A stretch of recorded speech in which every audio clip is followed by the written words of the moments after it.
Hello everyone and welcome back to Newton's Academy past paper review for grade 12. Today we'll be doing mathematics and the topic we'll be covering is statistics once again. We will be attempting question 3 of this past paper, which is on scatterplots. So let's jump right into it. Question 3 states that the scatter plot below shows the age and the time taken for each of the first 10 swimmers of a swimming club to complete an open water swimming event. The time taken is rounded to the nearest half minute. Here's the scatter plot. So there's the title, time taken for each of the first 10 swimmers. So there'll be 10 plots. There's the time on our y-axis and the age of the swimmer.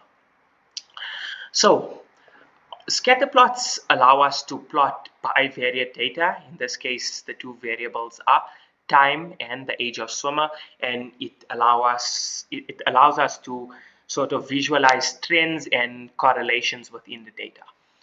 Question 3.1 is asking, write down the coordinates of an outlier in the scatter plot. So an outlier is the point which lies quite far from the data.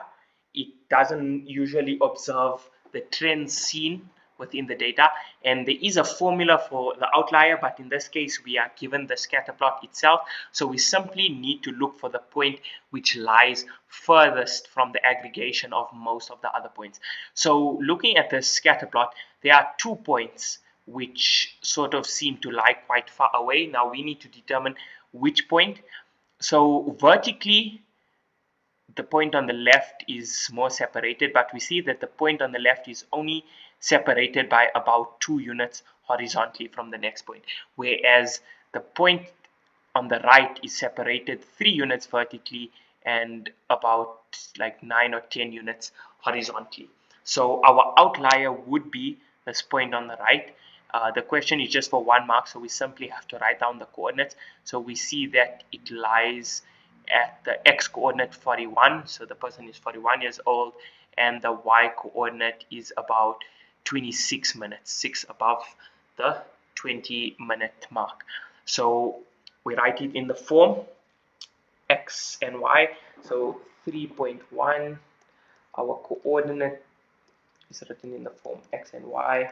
Therefore we have the age, which is on the x-axis, which is 41, and our y-coordinate, which is the time spent, which in this case would be 26 minutes. So that is the coordinate of our outlier. Moving on to question 3.2, which one of the following functions will best fit the data? Linear, quadratic, or exponential? So looking at this data, we can see that the dots form this sort of parabolic shape, and a parabola is indicative of a quadratic function. So obviously it's not linear. Linear is a straight line, and we see that it's not a straight line. Exponential, increases gradually and then increases very fast, so it's not an exponential, and the parabola shape tells us it's a quadratic function. So question 3.2, the answer will be quadratic. Okay. Question 3.3, give an explanation for the trend observed in this set of data. So a lot of scatter plots will ask you to give an explanation for the trend observed, and most of the time this observation is not, or the explanation is not necessarily a mathematical explanation. Many a time it's sort of a logical explanation. So you have to simply look at the variables and use logic to explain the observed trend. So the trend here is that initially the time taken is quite long, and then it decreases, and then it increases once again. And we see that the time is long in swimmers who are at a young age and swimmers who are at a very old age.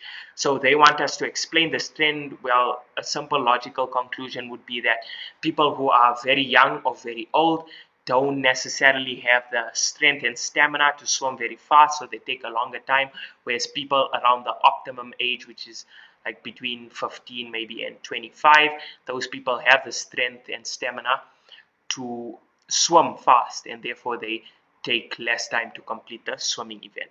So that's just a logical explanation. Other examples would be like I know quite commonly they give graphs with ice cream sales as the temperature increases. And when the temperature is cold, then the sales aren't very high. And as the temperature increases, as it gets warmer or as it gets hotter, the sales increase. But then they'll ask for give an explanation why this trend can't continue indefinitely. Well, because if it gets extremely hot, you're going 50 degrees, 100 degrees, obviously in weather like that, it affects people's health, and logically the trend can't continue forever. So usually for questions like these, you just have to apply your mind and use sort of a logical explanation to account for the trend. Okay, moving on to question 3.4. If the worst or the longest times are disregarded from the set of data, so meaning this point here and this point here are disregarded, meaning the outliers are disregarded, how will this affect the following? 3.4.1, the standard deviation. So how will excluding the outliers affect the standard deviation? Again, 1 mark, it's just you answer it, there's no calculation required.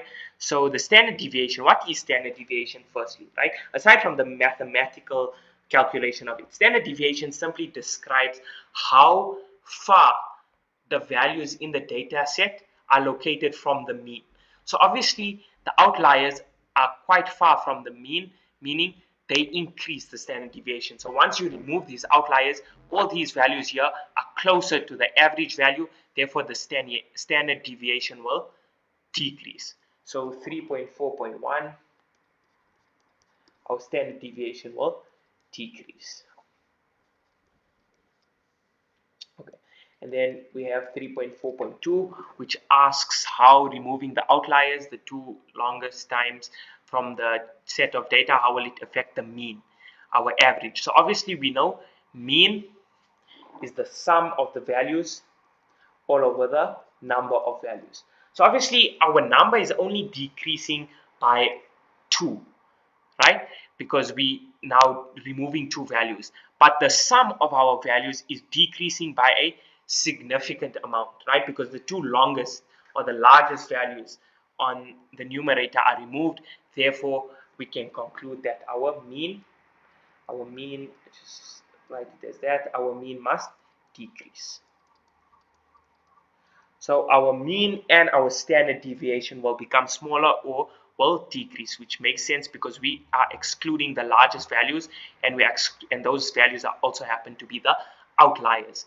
And outliers increase the standard deviation because they indicate that the data is more spread from the average or from the mean value.